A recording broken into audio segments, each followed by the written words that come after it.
Good morning friends. આજે આપણે chapter 6 સુરેખ અસમતાઓમાં સ્વાધ્યાય 6.1ના દાખલાઓ જોઈશું. પ્રશ્ન 24. બે પૈકી પ્રત્યેક 5થી મોટો હોય અને જેમનો સરવાળો 23થી ઓછો હોય એવી ક્રમિક યુગ્મ ધન પૂર્ણાંકોની જોડ મેળવો. ચાલો, તો ધારો કે ક્રમિક યુગ્મ ધન પૂર્ણાંકો x અને x+2 છે.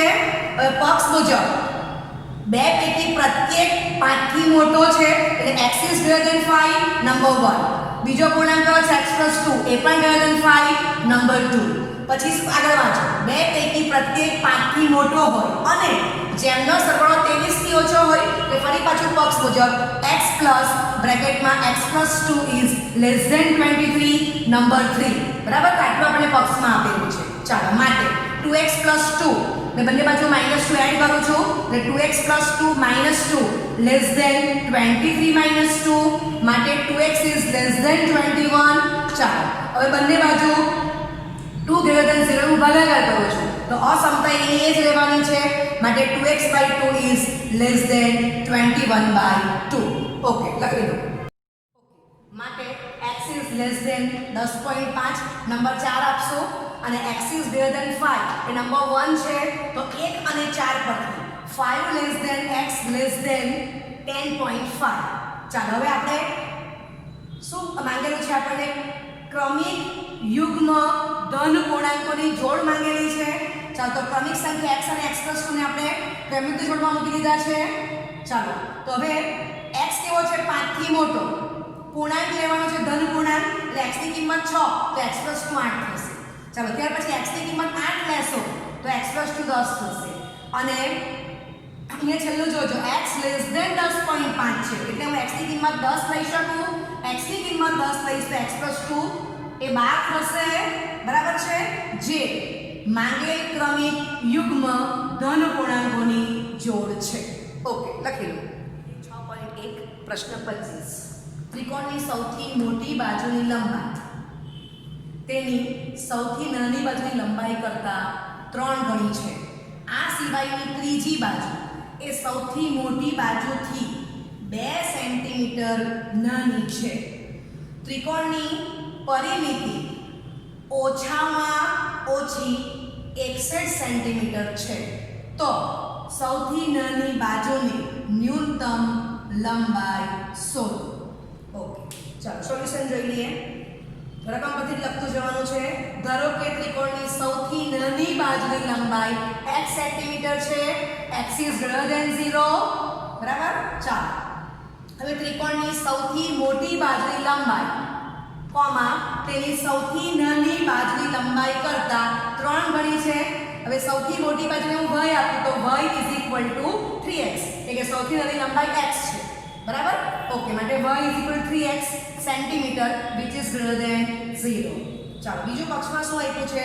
ત્રિકોણની ત્રીજી બાજુ કોમા સૌથી મોટી બાજુથી 2 સેન્ટીમીટર નાની છે તો ત્રિકોણની ત્રીજી બાજુની લંબાઈને હું z લઈ લઉં તો z = સૌથી મોટી બાજુ કોણ છે? 3x. એનાથી 2 ઓછી છે એટલે 3x માંથી 2 બાદ કરવા પડશે માટે z = 3x - 2 centimetre which is greater than 0. બરાબર છે. ઓકે, આટલું લખી લો. ત્રિકોણની પરિમિતિ ઓછામાં ઓછી 61 સેન્ટીમીટર છે તો 3 બાજુનો સરવાળો x + y + z is ઓછામાં ઓછી 61 એટલે 61 કે 61 થી વધુ એટલે x + y + z is greater or equal to 61. ચાલો, હવે x ની કિંમત x છે, y z ની કિંમત x માં મૂકી દઈએ તો x + y ની કિંમત 3x + z ની કિંમત 3x - 2 greater or equal to 61. માટે 7x - 2 is greater or equal to 61. બંને બાજુ +2 એડ કરીએ છીએ, અસમતા બદલાતી નથી માટે 7x - 2 + 2 is greater or equal to 61 + 2 માટે 7x is greater or equal to 63. ચલો, હવે 7 is greater than 0.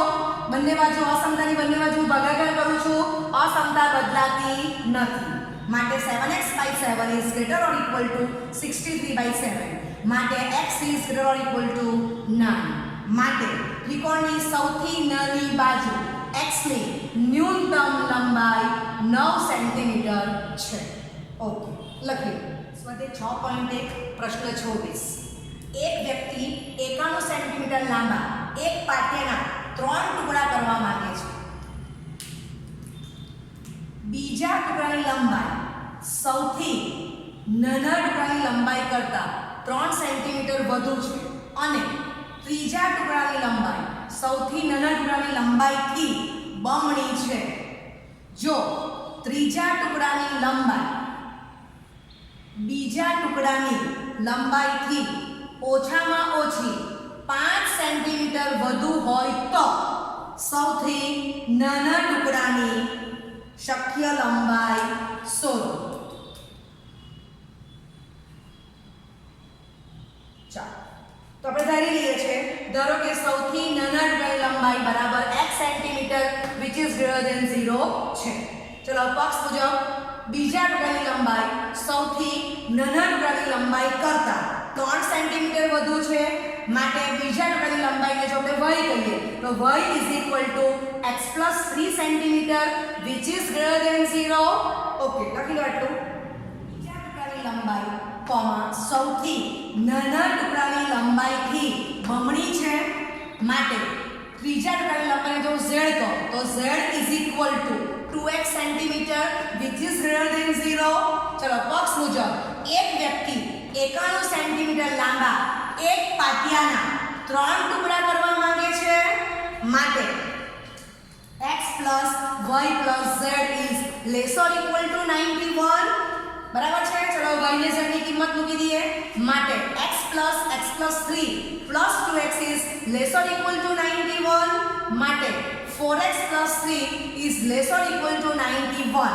હવે અસમતાની બંને બાજુ હું -3 સંખ્યા ઉમેરું છું તો અસમતા એની એ જ રહેશે, માટે 4x + 3 -3 is lesser equal to 91 - 3. માટે 4x is lesser equal to 88. ચલો, હવે 4 is greater than 0 વડે અસમતાની બંને બાજુ ભાગાકાર કરું છું તો પણ અસમતા બદલાતી નથી, માટે 4x/4 is lesser equal to 88/4. માટે x is lesser equal to 22. Number 1. Okay, લખી લો. તો x is lesser equal to 22. Number 1 જોઈ ગયા છે. હવે આગળ પક્ષ મુજબ ત્રીજા ટુકડાની લંબાઈ બીજા ટુકડાની લંબાઈથી ઓછામાં ઓછી 5 સેન્ટીમીટર વધુ છે, માટે 2x is greater or equal to બ્રેકેટમાં x + 3 bracket over +5. ચલો, x is greater than 0 છે તો હું -x બંને બાજુ અસમતાની બંને બાજુ ઉમેરું છું, અસમતા એની એ જ રહેશે, માટે 2x - x is greater or equal to x + 8 - x. માટે x is greater or equal to 8. Number 2. ચાલો, તો 2 અને 1 પરથી 8 is lesser equal to x is lesser equal to 22. બરાબર છે. ઓકે, ચાલો, માટે સૌથી નાના ટુકડાની લંબાઈ એ કેવી છે? 8 સેન્ટીમીટર કે તેથી વધુ અને 22 સેન્ટીમીટર કે તેથી ઓછી હોય તો આ તમારો જવાબ તૈયાર થઈ ગયો. ઓકે, લખી લો. ઓકે, હવે સ્વાધ્યાય 6 ના દાખલાઓ જોઈશું. પ્રશ્ન 14. વ્યક્તિનો IQ દર્શાવતું સૂત્ર નીચે મુજબ છે. IQ = MA/CA × 100. અહીં MA એટલે વ્યક્તિની માનસિક ઉંમર અને CA એટલે વ્યક્તિની સમયાનુક્રમિક ઉંમર છે. જો 80 lesser equal to IQ lesser equal to 140 હોય તો 12 વર્ષની ઉંમરના બાળકોના સમૂહની માનસિક ઉંમરનો વિસ્તાર શોધો. બરાબર છે. ઓકે, ચલો, હવે રકમ પરથી આપણે સોલ્યુશન લખવા માંડીએ તો આટલો ડેટા આપણને કામ જ લાગશે. આ બધું આટલું આપી દીધેલું છે. ઓકે, તો આને હું નંબર 1 કહી દઉં છું અને આપણને CA કેટલો આપેલો છે તો કે 12 વર્ષ. નંબર 2. બરાબર. ઓકે, અને આપણે માનસિક ઉંમરનો વિસ્તાર શોધવાનો છે. ચાલો, અને હું સાદો 1 કહી દઉં છું. ચાલો, માટે 80 lesser equal to MA/CA into 100 is less or equal to 140. કારણ કે પરિણામ સ્મોલ 1. ચાલો હવે આપણે CA ની કિંમત 12 મૂકી દઈશું માટે 80 less or equal to MA upon 12 into 100 is less or equal to 140. કારણ કે 2 પરથી થઈ ગયું. ચાલો હવે તમને ખબર છે કે 100 ગ્રેટર ધેન 0 છે, 12 ગ્રેટર ધેન 0 છે, તો મારે અહીંયા શું કરવાનું છે? MA નો વિસ્તાર શોધવાનો છે. તો MA ઇન્ટુ કોણ છે? 100 અપોન 12. તો 12 અપોન 100 એ હું અસમતાની બંને બાજુ ગુણાકાર કરું તો બાજુમાં હું રીઝન આપીશ 12 અપોન 100 ઇઝ ગ્રેટર ધેન 0. ચાલો માટે 80 ઇન્ટુ 12 અપોન 100 આ જોવાનું છે કે મારે શોધવાનું આનો વિસ્તાર છે શોધવાનો. ઓકે આ લખો less or equal to 140 into 12 upon 100. બરાબર છે? ઓકે ચાલો લખી લો આટલો. ઓકે સાદરૂપ આપીએ તો 8 upon 10 into 12 less or equal to MA less or equal to 14/10 into 12 માટે 96 by 10 is less or equal to MA is less or equal to 168 upon 10 માટે 9.6 is less or equal to MA is less or equal to 16.8 માટે બાળકોના સમૂહની માનસિક ઉંમર MA 9.6 કે તેથી વધુ અને 16.8 કે તેથી ઓછી હોય છે. તમારો જવાબ કમ્પ્લીટ થઈ ગયો. ઓકે લખી લો. ઓકે સ્વાધ્યાય 6 પ્રશ્ન 11. એક દ્રાવણનું તાપમાન 68 અંશ ફેરનહીટ અને 77 અંશ ફેરનહીટ વચ્ચે રાખવાનું છે. સેલ્સિયસ તથા ફેરનહીટ વચ્ચે રૂપાંતર સૂત્ર F = 9C/5 + 32 છે. તો સેલ્સિયસમાં તાપમાનનો વિસ્તાર શું છે એ આપણે શોધવાનું છે. ઓકે ચાલો તો એક દ્રાવણનું તાપમાન 68 અંશ ફેરનહીટ અને 77 અંશ ફેરનહીટ વચ્ચે રાખવાનું છે માટે 68 F 77. ચાલો બીજું પક્ષમાં આપણે સૂત્ર આપેલું છે રૂપાંતર સૂત્ર સેલ્સિયસ અને ફેરનહીટ વચ્ચેનું તે મૂકી દઈએ. F = 9C/5 + 32 number 2. ચાલો માટે હવે F ની વેલ્યુ આપણે 1 માં મૂકશું એટલે 1 અને 2 પરથી 68 9C/5 + 32 77 લખી માટે 68 9C/5 + 32 is less than 77. હવે અસમતાની બંને બાજુ -32 સંખ્યા ઉમેરું છું એટલે અસમતા એની એ જ રહેશે માટે 68 - 32 less than 9C/5 + 32 - 32 is less than 77 - 32 માટે 36 is less than 9C/5 less than 45. Okay હવે 5/9 which is greater than 0 એ સંખ્યા વડે અસમતાની બંને બાજુ હું શું કરું છું? ગુણાકાર કરું છું માટે 36 × 5/9 less than 9C/5 × 5/9 less than 45 × 5/9.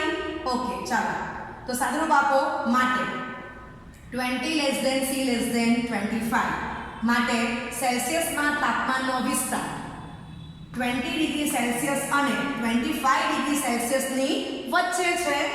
બરાબર છે? ઓકે તો જવાબ તમારો કમ્પ્લીટ થઈ ગયો. લખી લો. ઓકે હવે તમને ઉદાહરણ 19 હોમવર્ક માંગુ છું. એ સ્વાધ્યાય 6 પ્રશ્ન 11 ની એપ્લિકેશન છે. એક પ્રયોગમાં હાઇડ્રોક્લોરિક એસિડના દ્રાવણનું ઉષ્ણતામાન 30 ડિગ્રી અને 75 ડિગ્રી સેલ્સિયસ અથવા 30 અંશ અને 35 અંશ એમ બધું તો એ ચાલશે સેલ્સિયસ વચ્ચે રાખવાનું છે. જો સેલ્સિયસ તથા ફેરનહીટ વચ્ચે રૂપાંતર સૂત્ર C = 5/9 બ્રેકેટમાં કેપિટલ F - 32 હોય તો ફેરનહીટમાં ઉષ્ણતામાનનો વિસ્તાર શું છે?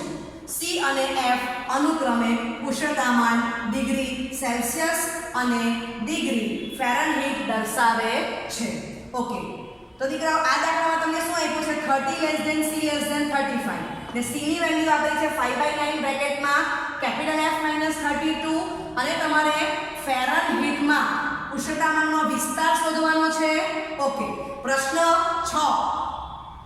11 સ્વાધ્યાય 6 એમાં આપણે શું જોઈ ગયા? સૂત્ર શું આપ્યું હતું? F = 9c/5 + 32 અને 68 F < 77 પક્ષમાં આપેલું હતું અને આપણે આ આન્સર લાવ્યા. આના પરથી જ c ને સૂત્ર કરતા બનાવીને તમને આ સૂત્ર આપેલું છે, બરાબર? અને 30 c 35 આપેલું છે. તો તમારે ફેરનહીટમાં ઉષ્ણતામાનનો વિસ્તાર શોધવાનો છે.